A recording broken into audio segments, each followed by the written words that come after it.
সৰুপথাৰ সমষ্টিত ৰাস্তা ঘাটৰ উন্নয়ন হৈছে বুলি মিছা মাতিছে বিধায়ক বিশ্বজিৎ ফুকনে। বাবা এইটো ৰাস্তা যাব পাৰিম?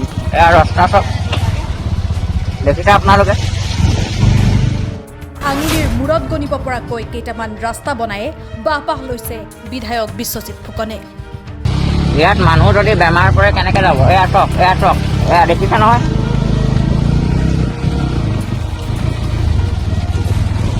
পোহৰলৈ আহিছে সৰুপথাৰ সমষ্টিৰ ইটোৰ পিছত আনটো বিধ্বস্ত জৰাজীৰ্ণ ৰাস্তা। সেই ৰাস্তাৰে ভগৱানৰ নাম লৈহে যাব পাৰি, নহলে নোৱাৰি।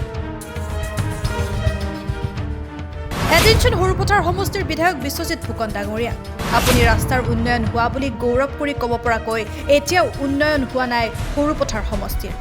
বলক আজি আপোনালোকক লৈ যাওঁ আপোনাৰ সমষ্টিৰ উৰিয়াম ঘাট সংযোগী মূল পথলৈ। প্ৰতিবেদনৰ আৰম্ভণিতে চাওক এই ভিডিঅ' ক্লিপটো।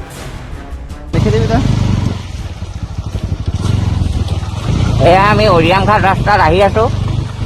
চৰকাৰৰ উন্নয়ন চব ৰাস্তা গতি বিশ্বজিৎ ফুকন ডাঙৰীয়া।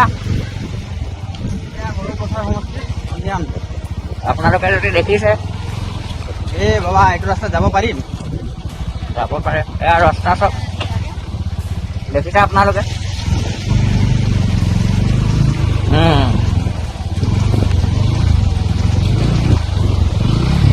ইয়াত মানুহ যদি বেমাৰ পৰে কেনেকে যাব? টক দেখিছে নহয়।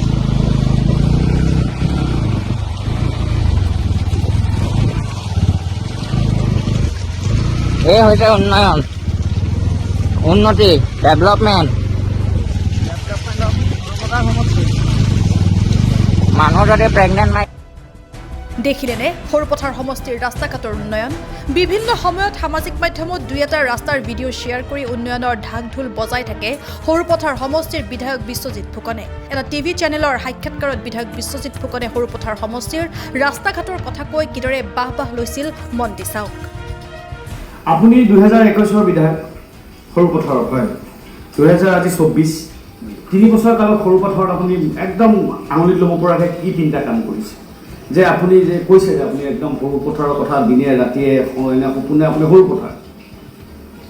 মই প্ৰথম কথাটো কওঁ, মই যিকেইটা কথা কৈ সৰুপথাৰত নিৰ্বাচন খেলিছিলোঁ, মোৰ যিকেইটা প্ৰতিশ্ৰুতি আছে সেই প্ৰতিশ্ৰুতিকেইটা মই 2 বছৰৰ ভিতৰত 100% সম্পূৰ্ণ।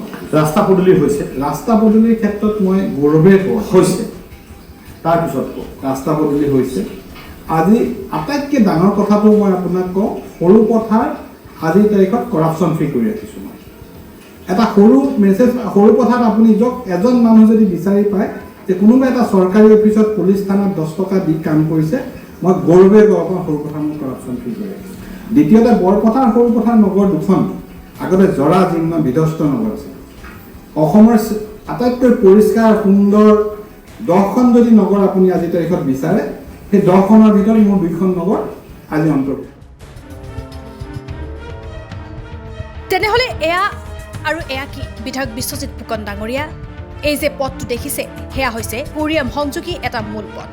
ৰেংমাইৰ সীমান্ত হাইস্কুলৰ পৰা সোণাপুৰ এজাৰগুৰি ৰেংমাই পানীৰে উৰিয়াম ঘাটলৈ যাব পৰা মূল সংযোগী পথ। পিছে চাওক পথৰ ভয়ংকৰ বিধ্বস্ত ৰূপ। দৈনিক শ লোকে এই পথেৰে অহা যোৱা কৰে। এই পথেৰে অহা যোৱা কৰে ছাত্ৰ ছাত্ৰী, অফিচ কাছাৰী, বজাৰলৈও এই পথেৰে যাব লাগে সৰ্বসাধাৰণ ৰাইজে। এই বিধ্বস্ত পথছোৱাত বিভিন্ন সময়ত সংঘটিত হৈ আহিছে দুৰ্ঘটনাও। এক প্ৰকাৰ এই পথছোৱাৰ বাবে নৰক যন্ত্ৰণা ভুগি আহিছে ৰাইজে। বোকাময় এই পথছোৱাৰ বাবে চৰম পৰ্যায়ত দুৰ্ভোগ ভুগিবলগীয়া হৈছে। কোনোবা ৰোগীক এই পথেৰে নিবলৈও 100 বাৰ চিন্তা কৰিবলগীয়া হয়।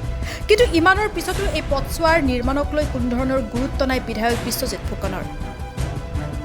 প্ৰশ্ন হয়, সঁচাকৈয়ে যোৱা 3টা বছৰত সৰুপথাৰ সমষ্টিত ৰাস্তা ঘাটৰ উন্নয়ন হৈছে জানো? যদি বিধায়কে কোৱাৰ দৰে সমষ্টিত মহা উন্নয়ন হৈছে, তেন্তে কিয় ৰাস্তা ঘাটৰ বাবে জমৰ যাতনা ভুগিবলগীয়া হৈছে সমষ্টিৰ ৰাইজে? লক্ষণীয় হ'ব এই পথছোৱা নিৰ্মাণৰ বাবে কেতিয়া পদক্ষেপ হাতত লয় বিধায়ক বিশ্বজিৎ ফুকনে। অনাগত দিনতো আমি আমালৈ অহা আন বিধ্বস্ত পথসমূহ দৃষ্টিগোচৰ কৰাই যাম বিধায়ক বিশ্বজিৎ ফুকন ডাঙৰীয়া। News desk, Sarupathar plus.